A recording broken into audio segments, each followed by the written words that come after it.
So guys, आज हम बात करेंगे डिटेक्टिव कोनन की। तो देखो भाई लोग, ये कोई रिव्यू नहीं है, ना ही कोई प्रमोशन है।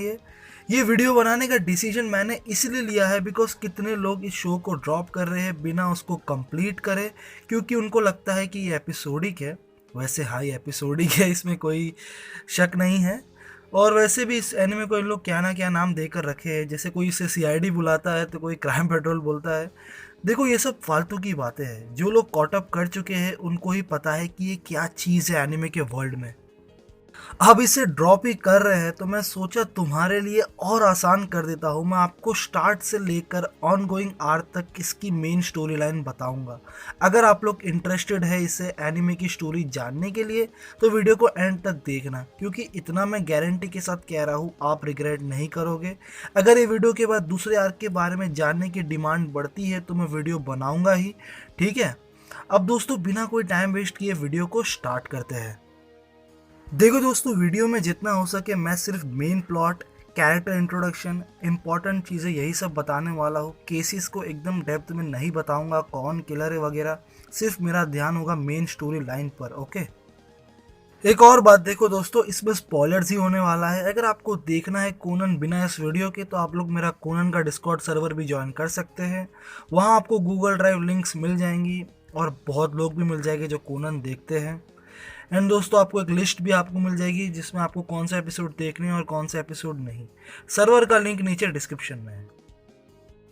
तो अब दोस्तों, एपिसोड 1 में इंट्रोड्यूस्ड होता है हमारा मेन कैरेक्टर शिनिची कूडो, जो कि एक हाई स्कूल डिटेक्टिव होता है और पढ़ रहा होता है टेटान हाई स्कूल में। उसके साथ रहती है उसकी चाइल्डहुड फ्रेंड रान मोरी, जो कि एक कराटे चैंपियन होती है। दोनों एक ही स्कूल में पढ़ते हैं। अब यहाँ शिनिची ऑलरेडी फेमस हो चुका होता है और अखबारों में भी आ रहा होता है। वो एक बहुत बड़ा मिस्ट्री मेनियक रहता है जो पूरा टाइम शेरलॉक होम्स की बातें करता होता है उसकी फ्रेंड रान के साथ। तो उसको भी बहुत बोरियत हो जाती है यही सुनते सुनते। यहाँ रान उसके फादर और मदर के बारे में बताती है कि उसके फादर एक सक्सेसफुल मिस्ट्री राइटर है और उसकी मदर एक फेमस एक्ट्रेस है। पर शिनिची को उसके फादर के जैसे मिस्ट्री नॉवेल्स लिखने में कोई इंटरेस्ट नहीं होता। उसे केसेस सॉल्व करने हैं और कल्प्रिट्स को एक्सपोज करना है। यह रान उसको याद दिलाती है एक प्रॉमिस का जो उसने किया होता है कि अगर वो कराटे मैच जीतती है तो शिनिची उसके साथ मेले में जाएगा। तो अब दोस्तों, अगले दिन वो लोग जाते हैं मेले में, जहां उन लोग खूब मज़े करते हैं और बाद में एक रोलर कोस्टर की सवारी करने वाले होते हैं। वहां दोस्तों एक मर्डर हो जाता है। पुलिस आती है जिसमें एक रिकरिंग पुलिस इंस्पेक्टर आता है जिसका नाम है जूजो मेगुरे। यह आपको हर केसेस में दिखेगा, तो इसकी आदत डाल लो। इस केस में 3 बच्चे भी इंट्रोड्यूस होते हैं, गेंता, मित्सुहिको और आयुमी, जो आपको बहुत से एपिसोड में दिखेंगे अगेन। अब दोस्तों, यहाँ शिनिची केस में इन्वॉल्व हो जाता है क्योंकि यार वो तो होगा ही यार, फेमस डिटेक्टिव है। यहाँ पर वो 2 फर्स्ट टाइम काले कपड़े वालों को देखता है जो केस के सस्पेक्ट्स होते हैं, जो क्लेम करते हैं कि हमारा इस केस से कोई लेना देना नहीं है, हमें जाने दो यहाँ से।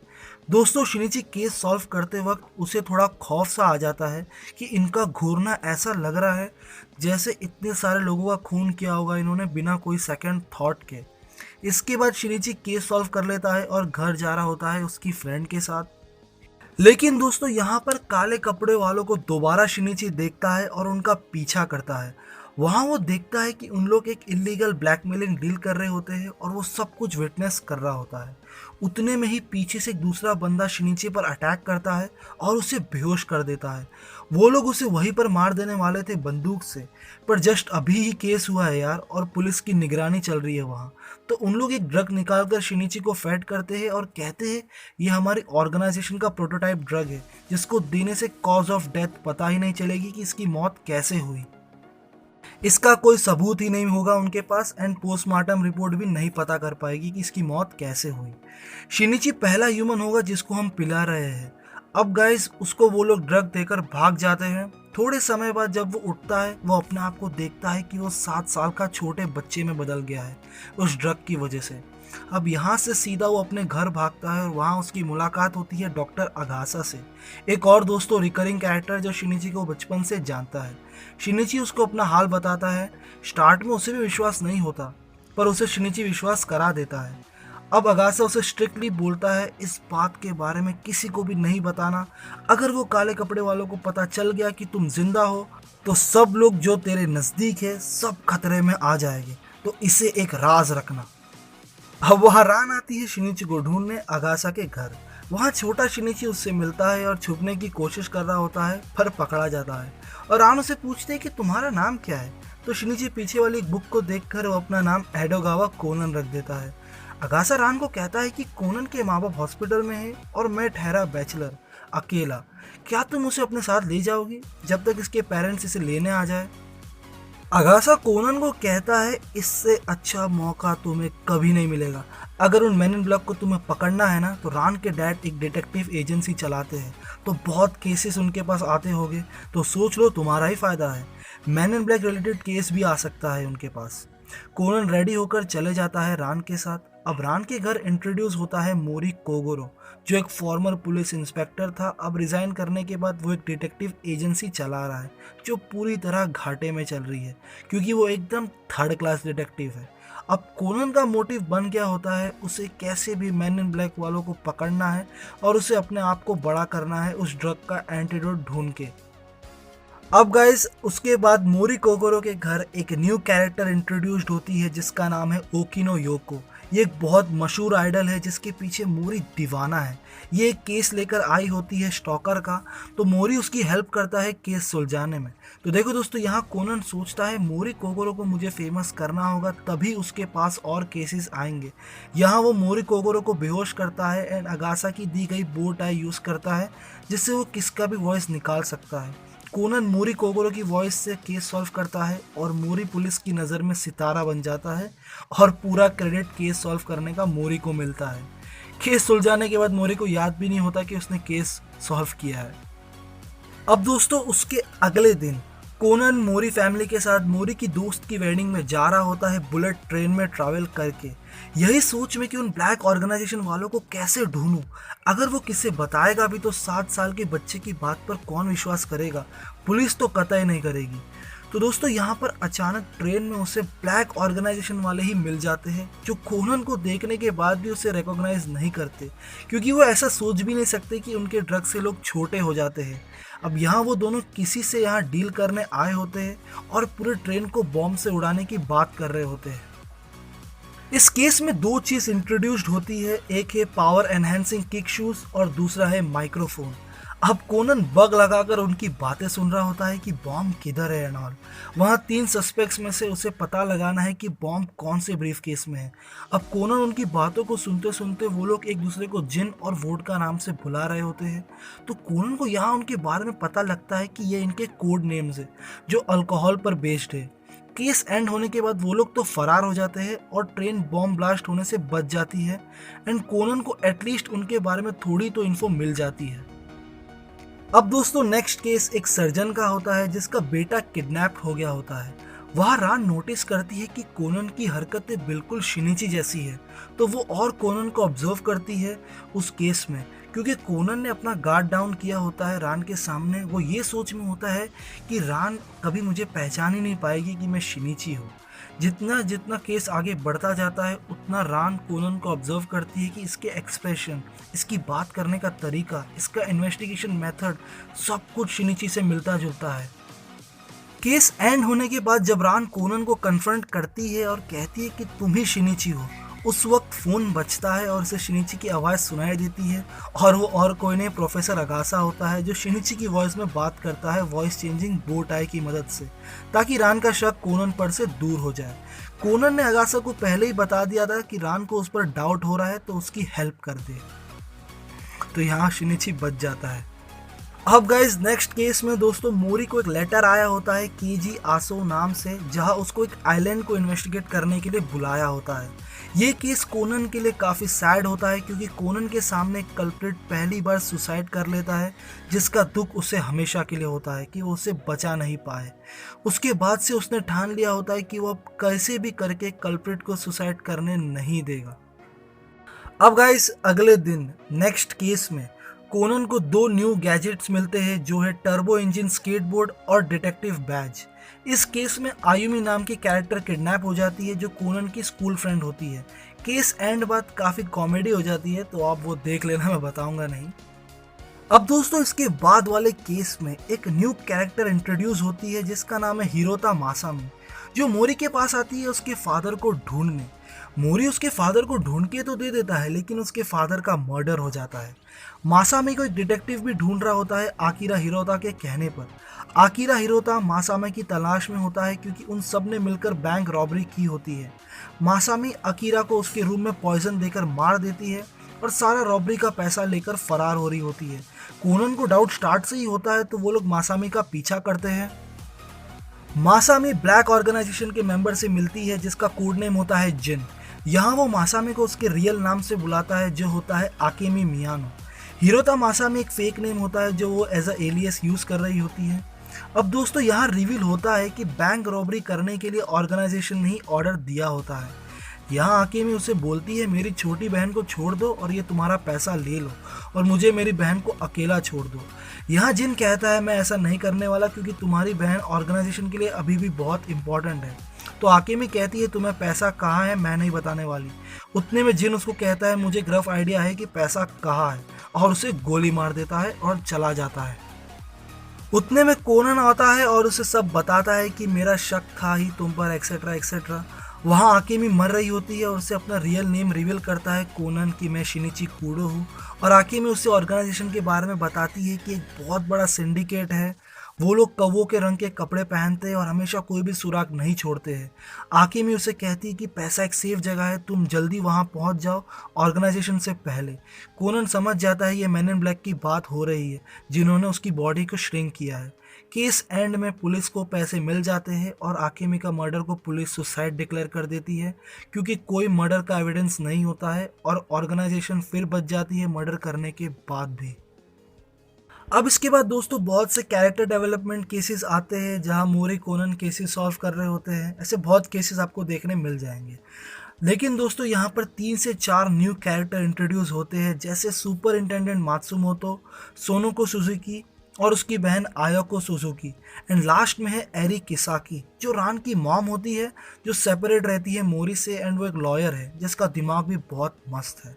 एंड गाइस सोनुको सुजुकी रान की चाइल्डहुड बेस्ट फ्रेंड होती है और काफ़ी पैसे वाली भी। समझ जाओ अंबानी जितना पैसा है इसकी फैमिली के पास। अब गाइस एक केस आता है जिसमें मोरी को टेलीविजन स्टूडियो में बुलाया होता है। वहाँ वो first time live case solve करता है कोनन की हेल्प से और पूरे जापान में मोरी फेमस हो जाता है क्योंकि कोनन का एम ही यही है जितना मोरी फेमस होगा उतने केसेस उसके पास आएंगे, जिसमें से एक केस ब्लैक ऑर्गेनाइजेशन से जुड़ा हुआ तो होगा ही। यही कोशिश में कोनन लगा हुआ होता है जिससे मोरी और फेमस हो। अब दोस्तों नेक्स्ट केस एक कराओके प्लेस में मर्डर होता है जहां कोनन केस सॉल्व करते वक्त फर्स्ट टाइम शिनिची की वॉइस में सॉल्व करता है। तो ये काफ़ी खतरनाक चीज़ कर दी होती है उसने, क्योंकि जो डिटेक्टिव सडनली डिसअपियर्ड हो गया है यानी मर गया है ब्लैक ऑर्गेनाइजेशन के लिए, और दुनिया के लिए एक्चुअली ये रूमर्स होती है कि ये वो कहीं छुपा हुआ है या फिर वो सही में मर गया है, ऐसी सब बहुत सी रूमर्स होती है। अब अचानक सडनली वो केस दोबारा कैसे सॉल्व कर रहा है। पर दोस्तों एक चीज़ अच्छी ये होती है कि ये लाइव नहीं होता है। कोनन मेगुरे को बोल दिया होता है मेरा इन्वॉल्वमेंट के बारे में कहीं मेंशन नहीं करना, इवन अखबारों में भी नहीं आना चाहिए। तो यहाँ पर दोस्तों वो थोड़ा सेफ हो जाता है, लेकिन काफ़ी बोल्ड मूव था ये कोनन की तरफ से। अब दोस्तों यही करने की वजह से कोनन किडनैप्ड हो जाता है उसी के नेक्स्ट केस में। पर दोस्तों इसका एंड मैं आपको बताऊंगा नहीं, आप खुद देख लेना कि कोनन कैसे सरवाइव करता है और कर भी पाता है या नहीं। सो मैं कुछ भी आपको बताने नहीं वाला इस केस के बारे में, आप खुद देख लेना। सिर्फ इतना कहूँगा 2 न्यू कैरेक्टर इंट्रोड्यूस होते हैं जिनके बारे में एपिसोड 1 में ही टीज कर दिया था।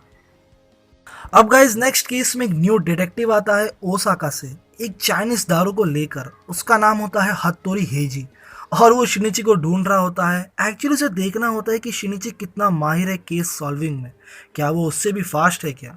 तो वो काइंड ऑफ कंपटीशन ही करने आया होता है।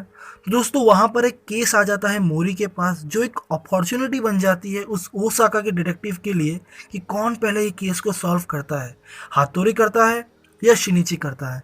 तो कौन जीतता है इसके बारे में तो आपको बताऊंगा नहीं, पर इतना ज़रूर बताऊंगा कि केस की स्टार्ट में वो चाइनीज़ दारू कोनन ने पी ली होती है और उसका असर क्या होता है मैं आपको बताता हूँ। वो पीने के बाद शिनिची बड़ा हो जाता है, आई मीन कोनन बड़ा हो जाता है और शिनिची बन जाता है उस चाइनीज़ दारू को पीकर। एंड में वो लोग केस सॉल्व कर देते हैं जो मोरी के पास आया होता है। उसके बाद दोस्तों कोनन दोबारा श्रिंक हो जाता है क्योंकि उस दारू का असर टेम्पररी होता है। केस एंड होने के बाद वो डिटेक्टिव अपने घर लौट जाता है।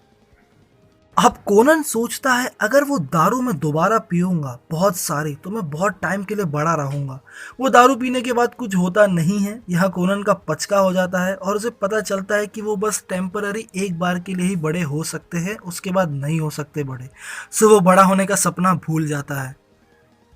अब दोस्तों अगले केस में कोनन और मोरी फैमिली को इनविटेशन आया होता है एक गेम कंपनी का जिसका नाम होता है मांटेंडो कंपनी।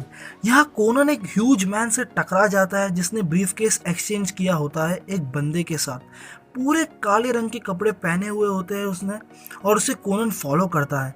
जब वो बंदा फोन पर बात कर रहा होता है और वो जिन नाम का मेंशन करता है, यह कोनन समझ जाता है ये ब्लैक ऑर्गेनाइजेशन का बंदा है। देखो दोस्तों यहाँ कोनन को कोइंसिडेंटली एक न्यू मेंबर से मुलाकात हो गई उसकी, जिसका एक्सेंट कांसाई बेन होता है, कोड नेम टकीला। यहाँ कोनन उसे फॉलो करता है एंड इसके शूज में ट्रांसमीटर लगा देता है और बाथरूम में जैसे वो बंदा अपना ब्रीफकेस ओपन करता है, पूरा बाथरूम का स्टॉल ब्लास्ट हो जाता है क्योंकि उस ब्रीफकेस में बॉम्ब होता है। ब्रीफकेस एक्सचेंज के वक्त गलती से बॉम्ब वाला उसके पास आ जाता है एंड जिसमें फाइल्स होती है वो वाला किसी और के पास। देखो दोस्तों मैं केस डिटेल्स नहीं बताने वाला, सो पूछना भी मत कि ये कैसे हुआ वो कैसे हुआ। अब दोस्तों केस सॉल्विंग करने के बाद रिवील होता है कि वो टकीला ब्लैक ऑर्गेनाइजेशन का मेंबर किसी के साथ डील करने वाला होता है मांटेंडो कंपनी के ऑपोजिट बिल्डिंग डाइकोको बिल्डिंग में। वहाँ वो जिन और वोडका के साथ मिलने वाला होता है कोई एक फ्लोर पर। जैसे कोनन वहाँ भागता हुआ पहुँचता है वो बिल्डिंग का पूरा फ्लोर ब्लास्ट हो जाता है। एज आई सेड ये लोग ऐसा ही ट्रेन ब्लास्ट करना, बिल्डिंग ब्लास्ट करना, मर्डर करना इनके लिए आम बात है। कोनन को अगेन कुछ नहीं मिलता, सिर्फ ये पता चलता है जो सूटकेस ब्लैक ऑर्गेनाइजेशन के बंदे को मिलना चाहिए था उसमें जापान के टॉप प्रोग्रामर्स की लिस्ट थी जो ब्लैक ऑर्गेनाइजेशन वाले पाने में नाकाम हो गए।